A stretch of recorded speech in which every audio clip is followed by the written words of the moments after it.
All right, everyone, we're just a couple minutes after the hour, so we're going to go ahead and get started. Thank you all for joining us today for our webinar, Inside Parking at Western Kentucky University, hosted by Jennifer Tougas, Director of Parking and Transportation Services at WKU. This is the second in our new series, in our new webinar series featuring our Customer Advisory Board members and their organizations. For those of you that don't know, our Customer Advisory Board, also known as CAB, is a group of parking industry leaders that advise T2 on our strategic direction. My name is Michael Stamm. I'm a market analyst here at T2, and I'll be your host for today's session. We have several people on the call today, therefore all phones are currently on mute. So if you have any questions during the session, please send them directly to me via the chat feature, and we'll get them answered at the end of the presentation. With that, I'll let Jennifer, who is a former CAB chair and current CAB member, take it away. Thank you, Michael, and thank you for T2 to this opportunity, and welcome everybody. I hope you enjoy the presentation today. I'm going to give you a little bit update on what we're currently doing, but I'll put it in context of what we've done over the past decade. I came to WKU back in 2004 to begin the parking department, and our first day was July 1st of 2005, so we're celebrating our 10th year anniversary this year. As we said, I'm Director of Parking and Transportation Services. I'm currently a member of the Customer Advisory Board, have been a longtime T2 customer, and welcome this opportunity to speak with you. Western Kentucky University is located in Bowling Green, Kentucky. We're about an hour north of Nashville. We are the Hilltoppers. The original campus site is one of the highest points in Bowling Green, which also served as Fort Lytle during the Civil War. Our main campus is landlocked. We are surrounded by downtown and a historic district to the east, residential areas to the south and west, and a railroad and further residential development to the north. The population of the city is about 55,000 people, 110 if you include the county. We are home to the Corvette plant and museum, so our population is subject to change if there's a Corvette rally in town. And you can always tell when that's happening because of the number of Corvettes that are driving around town. The student population for WKU is 21,000. About 17,000 of those are at the Bowling Green campuses. 5,500 students live on campus, and we also have 2,200 faculty and staff. I did want to mention that we do have a freshman and sophomore residency requirement on campus, so that contributes to that 5,500 number. The Parking and Transportation Services Department has 45 full-time and part-time employees. 18 of those are in the parking operations. We manage 8,000 parking spaces, including a remote south campus, which is about 2 miles south of the main campus. In terms of how we allocate parking, 1,500 parking spaces are for faculty staff use, 4,000 for residents, and then 2,500 for commuters. There are 800 parking spaces on the South Campus, which is used as a park and ride location, as well as having classes on the South Campus. About 2,500 spaces on the main campus are located in 3 garages. One is an open garage, one is access control only, and one is a full parking and access revenue control system. 70 spaces are located in 3 pay lots, and those are strategically located around campus to provide visitor parking. We also have 140 meters, which includes 40 smart meters throughout campus to provide short-term loading and unloading. In terms of enforcement, we issue about 16,000 citations annually, and that number has actually gone down quite a bit over the past 10 years. On the transit side of the house, we have 11 full-time drivers, 7 part-time drivers. We operate 13 buses in our fleet. Majority of those are the low-floor, heavy-duty transit buses you see in the photograph. We currently have 6 routes. There are 4 day routes and 2 evening routes. And last year we carried 735,000 passengers on our system. Our budget has grown quite a bit over the past 10 years. Last year we were at $2.8 million. In terms of revenue, we are a revenue-dependent operation, so we do receive central funding. Most of that revenue, of that central support, goes to support the transit system. That is not through a student fee per se, but we are getting central funds in support of the transit program. The majority of the revenue that we generate is through permits, $1.13 million last year, in addition to citations. Other revenues such as special events, public parking, all of that combined to $126,000 last year. In terms of expenses, the majority of our expenses are in parking, and as you know, that's easy to do when you go out and create a new parking lot. Those funds can be used fairly quickly. In terms of T2, we're a pretty basic operation. We are hosted, and we are happy to let T2 worry about database upgrades, security, PCI compliance, et cetera. It's been a wonderful peace of mind for us not to have to worry about that technical back end. It's also been good for the university, as we do have a centralized IT department and operation, and they, from the beginning, felt like they didn't have the amount of support needed to support our operation. We are using the EBusiness module for permit sales, waitlist management, citation payment, and appeals. We also are using service requests for departmental event parking services. And so departments can go to online to their parking account and submit a request to us for whether it's visitor permits, reserved meters, reserved parking, shuttle services. All of those can be submitted online, and then they land in the event module within T2. And that's been great for us because it's been a central location to store info, so everyone has access to it within the department. It's also a great resource for us for repeat events. So as we pull up, we've got the 10K coming, hey, what did we do last year? It's easy for us to go in and take a look at our notes from last year and see what we need to update for this year. We are using handhelds for enforcement and are transitioning to the smartphone app. The enforcement officers like the new app quite a bit, and we're using ruggedized smartphones for those. And the office folks particularly enjoy having the live updates for citations issued in the field. So when we're getting the customer calls, we're able to see the citations very quickly, and that includes the photographs as well. We do use Rover for all unattached citations. That DMV lookup really helps us connect the customer to the citation very quickly, and that helps with our collection time. We do use CCS services on a limited basis. The only folks we're sending at this time are people who have defaulted on any kind of internal payment plans we've created. I'm going to be reviewing some of the 10-year highlights, kind of some of the trends that we've seen over the years. On the office side, we were an early adopter of Flex. It was one of the first things we did when we started the department. The challenge with that is, since we've had it for so long, the software has grown a great deal, but we haven't necessarily grown with it. We're so busy with the day-to-day operations that when upgrades came through, we didn't necessarily dig into the new features. And part of that was, quite frankly, the amount of time that we had available to do that. At one point about 4 years ago, we brought in T2 to take a look at our operation to see if there were parts of Flex that we could be using that we weren't. It was a good exercise to pause and ask, are we getting the most out of our investment? I mentioned we are using the EBusiness website. We collect about 80% of our revenues online, which is wonderful for us in office operations. We take a look at the first day of permit sales when we started the department, and we had lines wrapped around the building and students waiting in line for an hour and a half to buy a permit.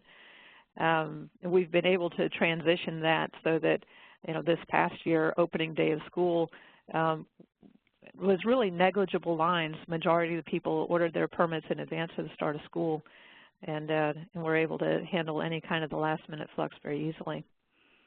We do fulfill our permit orders in-house, and we sent out about 5,000 permits in our first mailing in late July. We were able to prepare those in about 3 days with existing staff. We're very diligent about keeping our database clean. We have tasks that generate email reports to us, and this covers everything from vehicles to customers to accounting. We're just trying to make sure that we have the connections made that need to be made. We're making sure that account balances reflect what they should, reviewing things on a regular basis. One thing to note is that as the department has grown and we've added services and technology, keeping track of everything on the accounting side has become more complex. In addition to over-the-counter sales, we have online sales, meter collections, cloud-based reporting of meter revenue, cloud-based reporting of pay station revenue, new garage operation with the park's equipment. And while T2 offers a unified solution that would centralize this reporting for us, we haven't done this due to costs. Personally, I have dreams of having an awesome dispatch center with camera views of parking lots, occupancy sensors in our surface loss, dashboard displays of monitors, but I'm frequently brought back to reality by the bottom line says, no, we can't really spend the money on that right now. So technology is really cool and it's a great tool, but it can be expensive, and our campus operating environment requires us to be conservative in our spending. So we pretty much stick to the basics. On the field side of the house, I mentioned we do use the handhelds and photographs. And the photographs in particular are great tools in the appeals committee meetings. We did introduce a boot and tow program early in the development of the department, and this actually reduced scofflaws by about 80%. When we started kind of adding teeth to our enforcement, it allowed us to hold people accountable for their actions. And so once they figured out that we were serious about enforcement, then the number of those scofflaws actually went down. We've improved communication with customers. Part of that is using email citation notification and invoicing. We are using the feature within T2 where we send a notification to customers each night. And that's been great in terms of reducing the I never received the citation excuse. And it also allows us to clean up mistakes quickly. People contact us, say, I got this invoice and this isn't my car, or there's something wrong with this particular citation. We've done a lot in the field in terms of improving our signage. So it's very clear when you're entering a parking lot which zone you're entering, whether a permit is required according to the time of day. We've also done small things like add $100 fine signs to the bottom of reserved parking or disability parking spaces. And when we did that, we actually saw an 80% drop in those violations as well. So it kind of reinforced the message, if you don't belong here, you don't belong here. And if you do park here, here's the risk. It could cost you $100 if we issue you a citation. So that little message really had an impact on the behavior of the students that were violating those reserved parking signs. Another thing we've done is, as we've been reinvesting into the physical infrastructure on campus, is we've been improving parking lot designs. And by improving the parking lot designs, we've actually changed enforcement demand. So if we take a look at the types of citations issued when we started the department back in fiscal year 06, we had 8% of our violations were safety related. So these were yellow zones and fire lanes, obstructing traffic, things that really created kind of a safety concern on campus. And with the improvements that we've made throughout the years, that number has dropped to only 3% of our violations. So that's been a very positive thing for the campus. As you can see, by far the majority of our enforcement efforts center around permits. Do people have permits? Are they parked in the right place? We only have 3 gated lots on campus, and this year we are leaving those gates down in the evening when a permit is required in the evening. But majority of the campus really isn't laid out very well for gate equipment, but in addition to that, it really just costs money, and we don't have that kind of capital available. The other part that really illustrates is that there's an opportunity there to increase our enforcement efficiencies using technology such as LPR or mobile RFID enforcement. All of the parking permits that we issue do have RFID tags. So there is an opportunity there to perhaps increase efficiencies if we took a look at those technologies. The number of citations that we've issued has gone down through the years, and a lot of that has been through the improved parking lot designs. It's also been because the enforcement program has improved. As people learned that we are serious about enforcement, then less people have taken that risk. One thing I did want to point out is that the number of citations issued as warnings has gone up through the years. And this has been a philosophical approach for us for enforcement. we very much take the approach that if we can get compliance through education, we'll take that approach. And if a new student is parked on campus and doesn't necessarily know the rules, we'll give them an opportunity to learn it before giving them a real citation. If it takes a real citation or boots, we'll certainly do that, but you've got to work hard to get booted on our campus. The other thing it does for us is it helps to combat the image that we're out to get everyone. You know, every semester it seems like we get a new round of journalism students, and the first thing they want to do is dive into the parking data and what is it people are doing. And when they start seeing, you know, about 50% of the citations we're issuing as actually issued as warnings, they kind of take a step back and say, okay, maybe this isn't what I thought it was. Really helps us generate support for the department. And I went the wrong direction. Part of you can see that the budgetary shift has been to service. So as the number of citations has gone down and as our parking revenues, permit revenues increased, the percentage of our budget that is generated, percentage of our revenue that is generated through citations has gone down. So it's more service-oriented now as opposed to punitive. And that, again, also kind of supports the department. You can see that our peak revenues were back in fiscal year 10. That corresponds with our highest enrollment period. Our enrollment has been dropping a little bit from year to year. But permit sales have decreased through times as we've seen drops in enrollment, but we've also seen increased student housing close to campus, and just within the last year, we've changed policies to limit permit sales to campus capacity. So there are a number of factors that are contributing to those decreased permit sales. One of the big things that we started a few years ago was to manage the Alumni Square Garage. This is a garage that was publicly funded through the Special Purposes Entity 2 group that is generated specifically to fund the construction of the parking deck through the Tax Increment Financing District project. This is the tax increment, the TIF district is from the edge of campus to the river that includes all of downtown Bowling Green. The TIF district was established with a goal in mind of having $155 million worth of investments in redeveloping blighted areas in the downtown Bowling Green area. And there are 2 or 3 WKU projects that were part of that, some student housing as well as partnership with the medical center and a nursing program. So the construction of the Alumni Square Garage was part of that, was funded externally. But WKU has a triple net lease of the space, and we manage that parking deck. It is a shared use facility. We are providing parking for commuter permit holders, the RAP residents, Alumni Center, there's a hotel on the same block, and then a restaurant that is coming soon. So it has created its own set of challenges, and as the restaurant opens, it'll become more complex once again. Another highlight for us is that last year we began managing all special event parking on campus. Previously, athletics ran event parking for football and basketball events.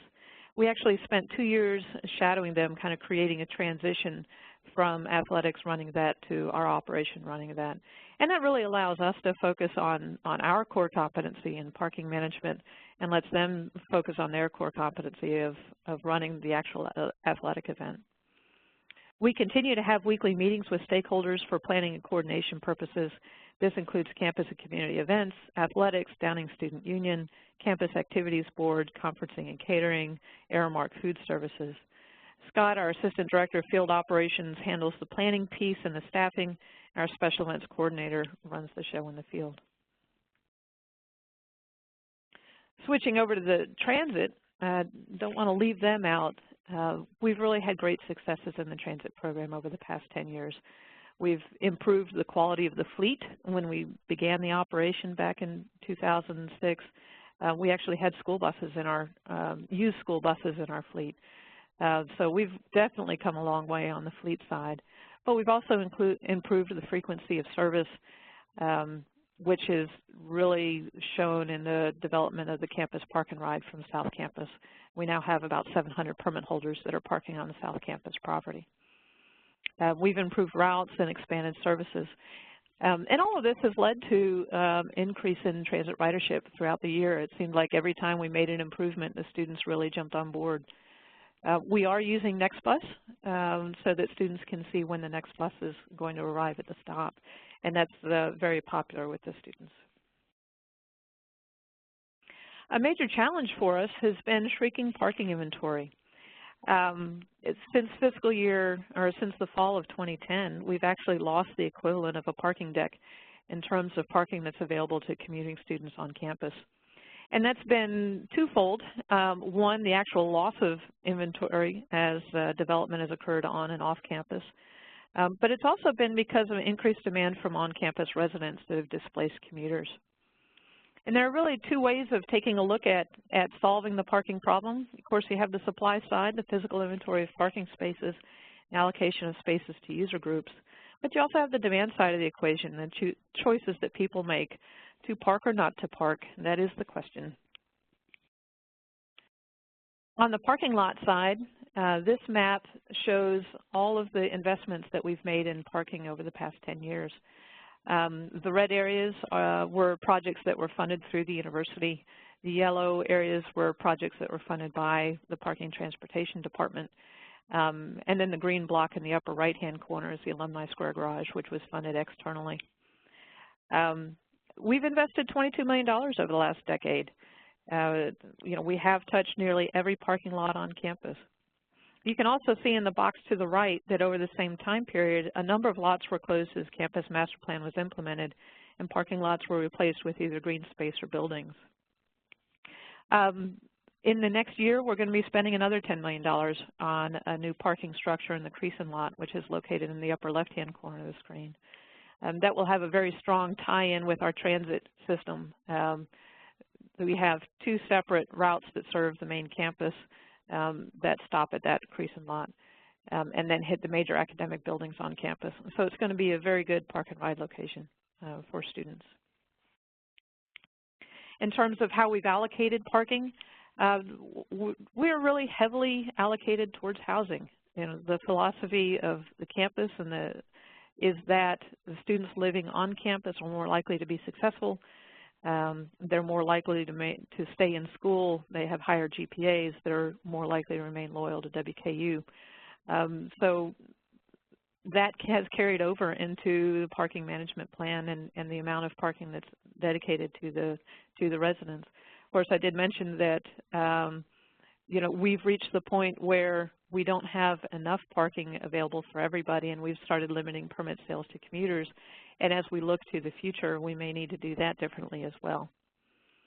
We have limited permit sales to campus and do manage waiting lists for housing premium lots as well as faculty staff premium lots, and then the commuter parking as well.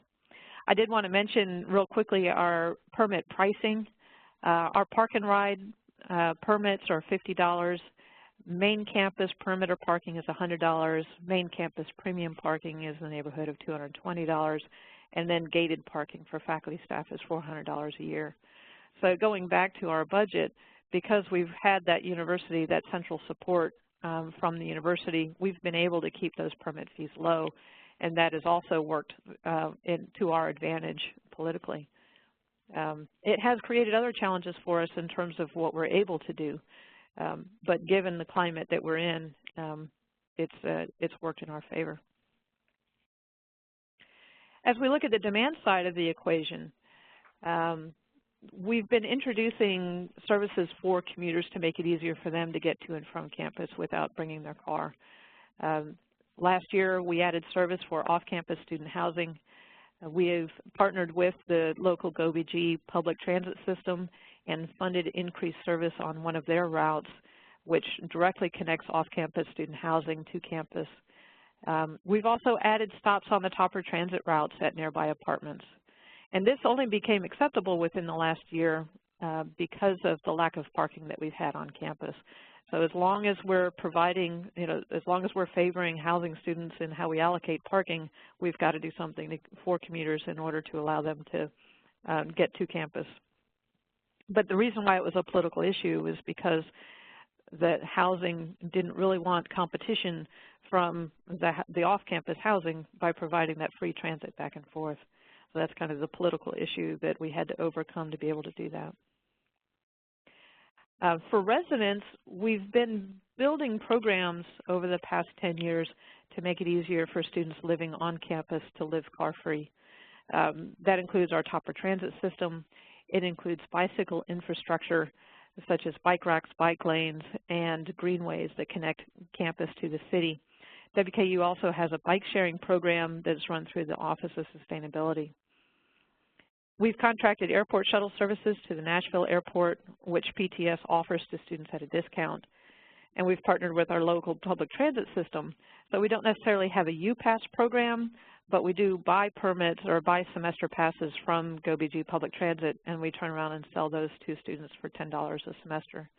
Our public transit system is really geared towards social services. The routes aren't necessarily favorable for students. They're large, they're hour-long loop routes, so you can get somewhere, but getting back takes a really long time. So not really student-friendly. And the equipment that they have is really limited as well. So they haven't been to a point where they feel comfortable with the UPass program, and buying the semester pass has been a solution for us to provide that service for students without burdening them, without stressing the GoBG system too badly.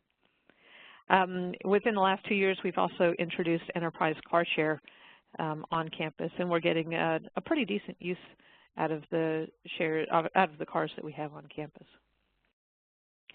All of these services we actually bundled into a CarFree program for residents this year. Last year, our opening of school was very challenging, to say the least.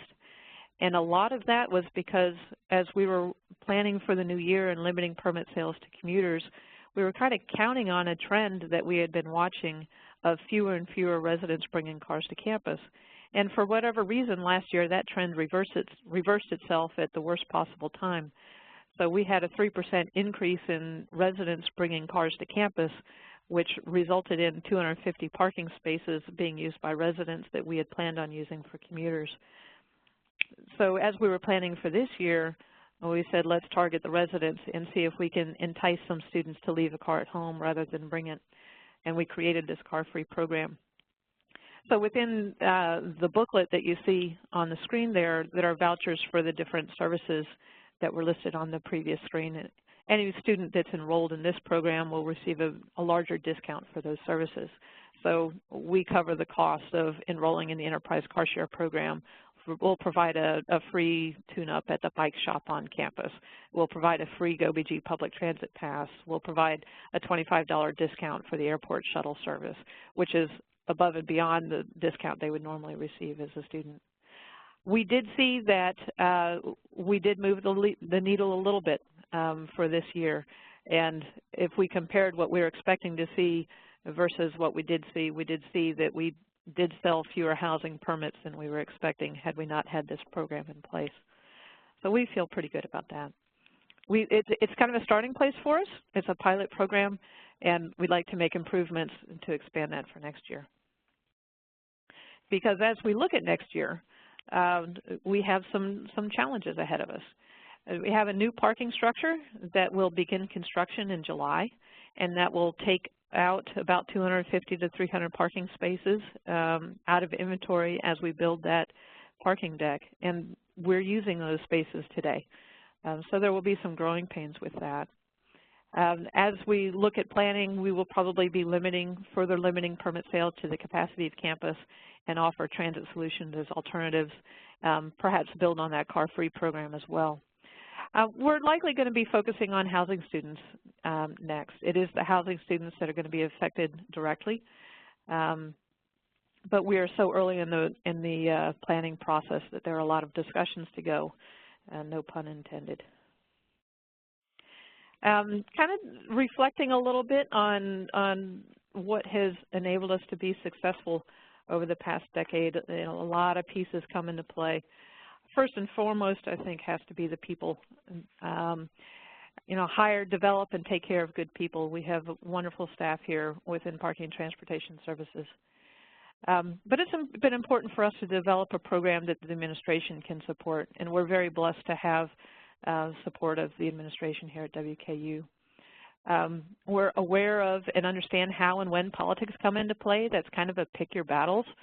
And you know, some of the changes that we've been able to make have been kind of slow and steady. And once people see the successes and how they can work, then they're a little more open to, okay, let's try something new. We do what we can to make data-driven decisions. So we're collecting data. We do have a data analyst on staff.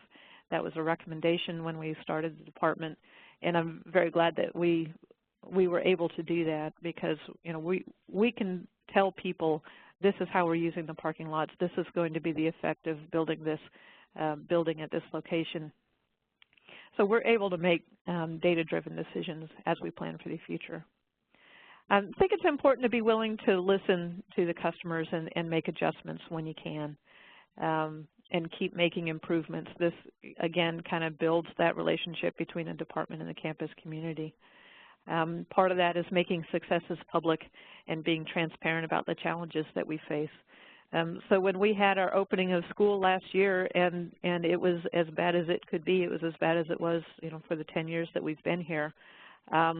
You know, we agreed with them, say yes, you know, we see that it's awful, and this is what happened and why it was awful, and this is what we're doing to change it.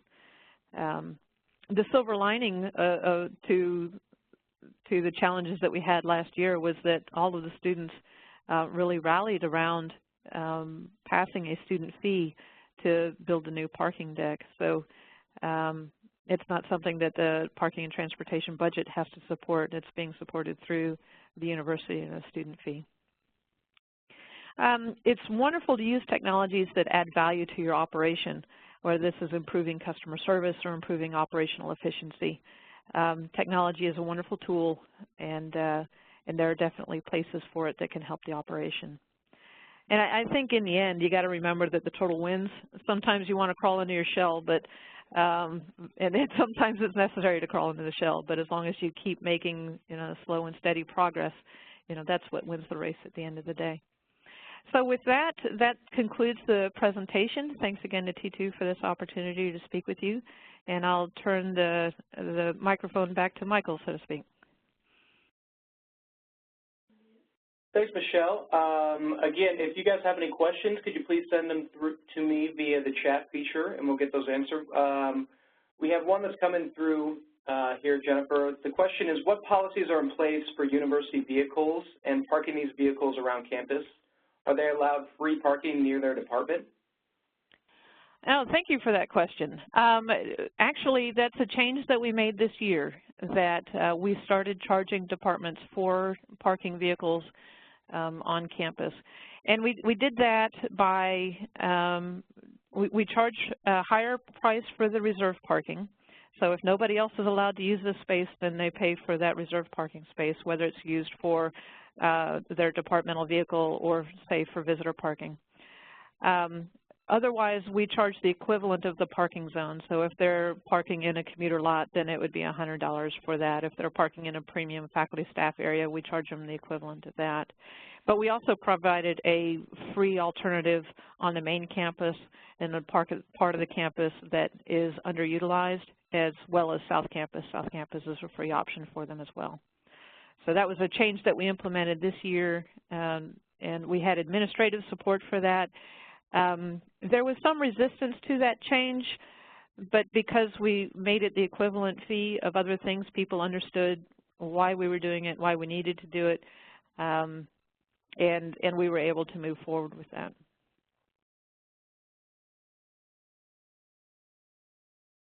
Thanks, Jennifer. Another question. How long did it take for online permit sales to, quote unquote, catch on at WKU?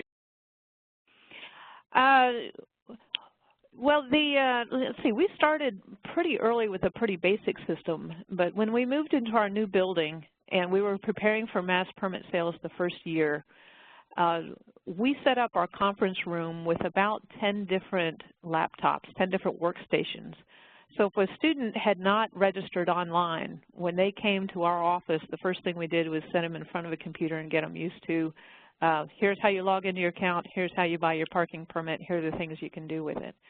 And so we've just kind of been building that familiarity throughout. Now, like I said, it's 80% of our revenue is online.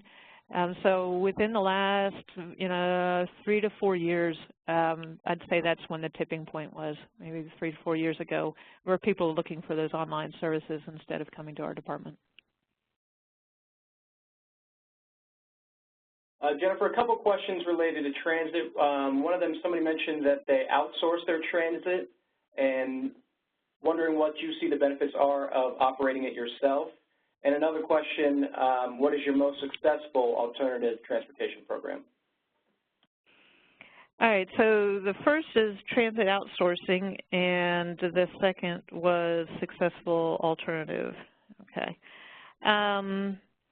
In terms of our transit system, we actually we have an outsourced management program. So McDonald Transit provides a transit manager and a mechanic for us.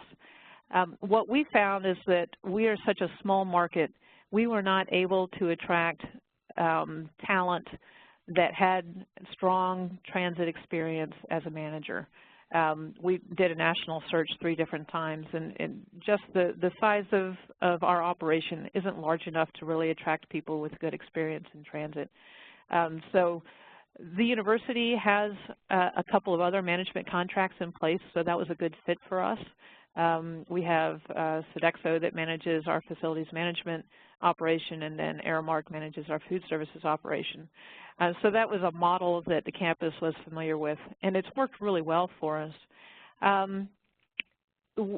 We had bus drivers in place already, and we had equipment already. We had received a federal grant, a federal earmark grant, to build a new facility and to improve our fleet. So we were already invested on the capital side into equipment as well as personnel, and we felt that it was appropriate for us to continue with us having the equipment and the people and being able to manage that, maintain that piece to our operation rather than completely outsource that. So when we started, we were really building an existing transit program rather than starting a transit program from scratch.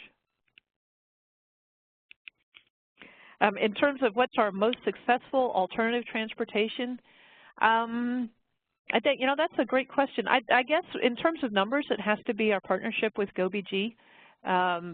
We're getting in excess of 350 students that are buying bus passes from us each semester. And that number has grown steadily over the years. It's hard for us to quantify the biking side, but it was definitely as you build it, they will come kind of situation. When I came here, we didn't have many bike racks around campus. We didn't have any facilities at all linking campus to the community. And so as we've been building that, we've really made that as a viable option for people who live close by in Bowling Green area.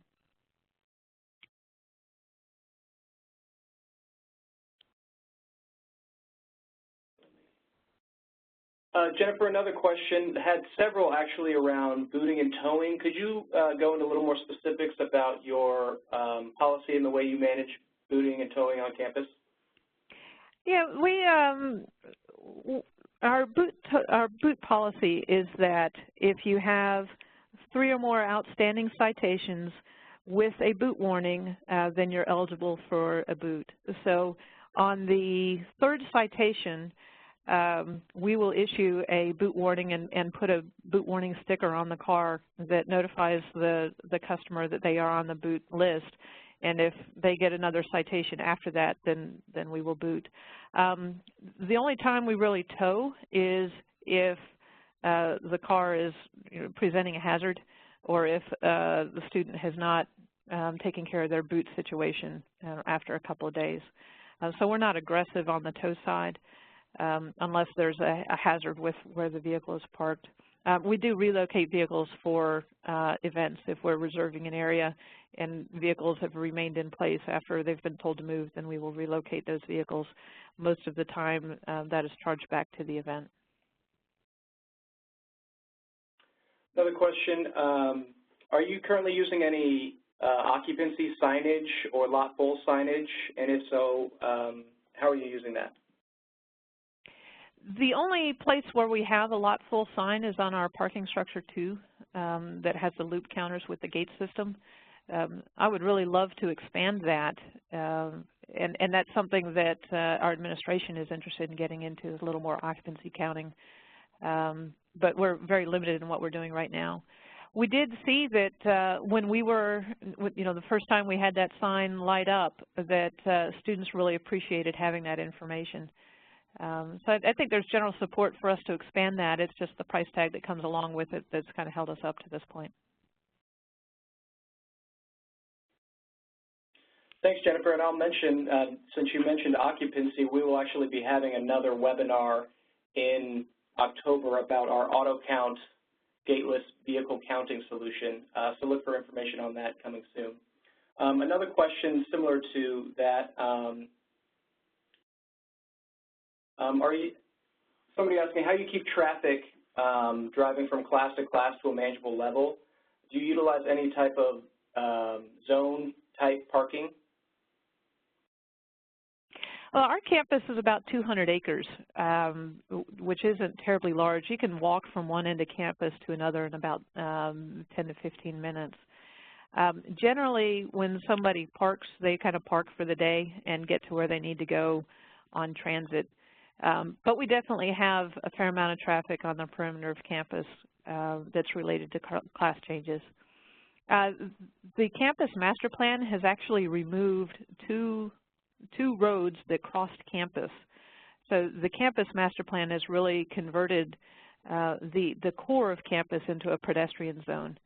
And, as we've kind of spread campus across Normal Street to our east, we've seen more pedestrians crossing in traffic. The kind of pedestrian vehicular conflict is pretty large. When we have, say, 5,000 students that are crossing the street to get to the Ogden Science Campus up on the north end of campus. So that's something that's definitely a concern for us. We haven't done anything related to zoning, how you manage the parking zones that's specifically geared towards parking, towards traffic management.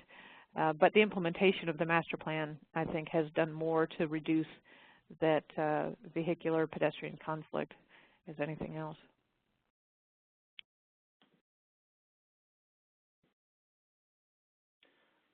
Jennifer had several questions around your citation notification and the whole sort of start to finish from when you issue a citation, the process, how it's managed, and what the person who received the citation sees during that process. Could you provide a little more detail on that? Sure. So when the citation is issued, a paper ticket is left on the windshield as the kind of in the field notification, and that data is uploaded into the T2 database at the same time when they're using the smartphone. At the overnight, if we have linked a citation, through that upload process, if that citation is linked to a customer, then the customer will receive an email notification overnight that is basically a summary of the citation itself. And that's been really helpful, particularly for housing students who don't necessarily go to their car every day. For them to be notified, hey, you're parking in the wrong place, please go move your car. Within that email, we do give them advice about appeals and their right to appeal and what they can do. And we also provide that link that if they want to pay for that citation, they can do that as well through our online services. The next notification would occur. We run monthly invoices. And then again, if we have an email address for a student or for a customer, we will use that as the preferred method of contact. If we don't have that, then we'll default to a physical mailing address. And we're mailing 1,000 to 1,500 envelopes or notations during the week. So those are the kind of the primary contacts that we have that's initiated from our side. The first would be the email contact, that is the nightly notification, and then following that would be monthly citations, kind of invoices for any outstanding balances. We do run those monthly, and if after 3 notifications by mail, if they're not responsive, then we'll remove them so that we reduce the amount of paperwork we're just sending out the door.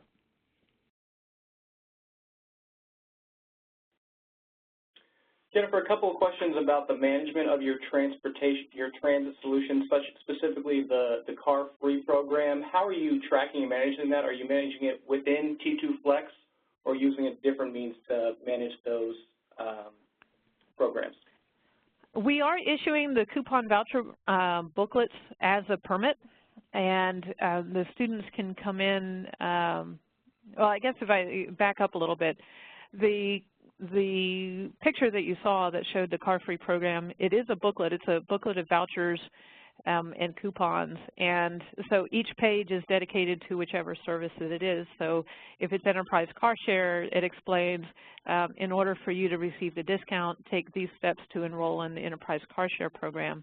If it's the GoBG Pass, it says, in order for you to receive this discount, please bring this piece of paper to Parking and Transportation Services to turn it in to get your free bus pass.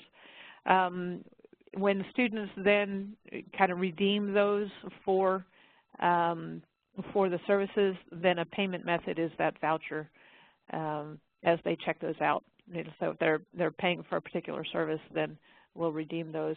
Some of our services, like the airport shuttle and the Greyhound shuttle transportation services, it's a refund, so the student has to bring in, hey, I paid for these services, now I need the $25 value back.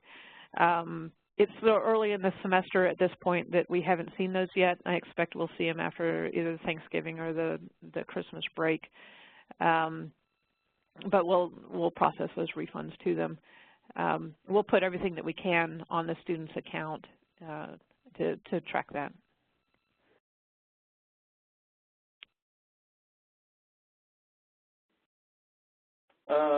One other question, the Next Bus program that you mentioned, how have students and faculty been satisfied with the accuracy of that service in terms of arrival time? I think they've been satisfied with the Next Bus service. I think it's a question of whether the transit service has lived up to their expectations.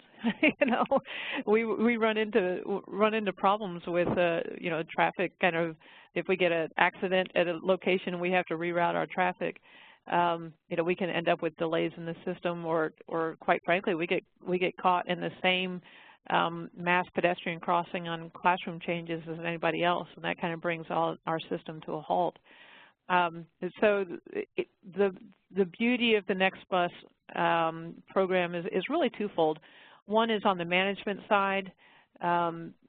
Steve and Tim are sitting in their offices taking a look at the computer screen and seeing how the system is operating, and they're physically calling out to the drivers to say, hey, you're too close to the bus ahead of you, space out a little bit more, and we kind of maintain that spacing between buses.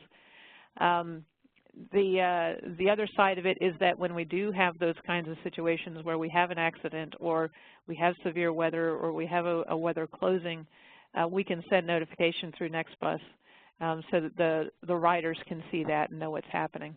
So it's, we're getting, 25 or 30,000 hits a month on our NextBus system. So it's definitely popular with the students. Great, thanks. We have time for one more question.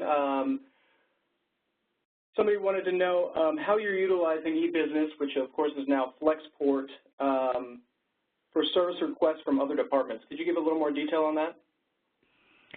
Yeah, so we're using the I forget what the lingo is on the T2 side, but we actually commissioned T2 to build the interface for us. So that anybody who's payroll deduction eligible can log into their account, and one of the options on that landing page is a departmental service request form. So when they go to that page then and fill out the request, and it includes, what's the title of your event, when is the event happening, how long is the event, do you need any of the following services, whether that's validations for parking decks, it's visitor parking, meter reservations, reserved parking, shuttle services, even signs. We have vinyl cutters and can manufacture kind of temporary signs for people. All of that, they have the ability of filling out that in the request form itself, and when they submit it, it lands in our event module within T2. And from there, we kind of have a workflow so that we have the new requests are ones that we haven't taken a look at yet, and then we can kind of process it through from, okay, it's new, all right, we're looking at it, now we've decided what we're going to do, we've fulfilled the order, and now we're time to bill it and it's closed out. So we kind of have a workflow status set up in that. It really has been a very good tool for us. It allows us to centralize that information so that everybody with access to the event module can look up an event and see what the details are, because we make very detailed notes for those events in terms of what our staffing requirements are, what the plans are, shuttle routes, drivers that are assigned to the routes. And we create a summary that's actually included in a quote. So if we follow the workflow a little bit, we'll receive a new request, then we'll turn around and contact the customer and say, let me talk through this event with you. What is it you really need? What is it we're able to provide? And based on kind of a mutual agreement and understanding, okay, this is the services we'll provide for you. Here's what that will cost you. So whether it's personnel, reserved parking, barricades, whatever is needed to support that event. We get the signed estimate back, and that puts things in the queue for us to move forward with that event. And then once the event is completed, we'll make any modifications based on what actually happened in the field before sending a final bill to the customer. And most of that we bill internally through interdepartmental accounts.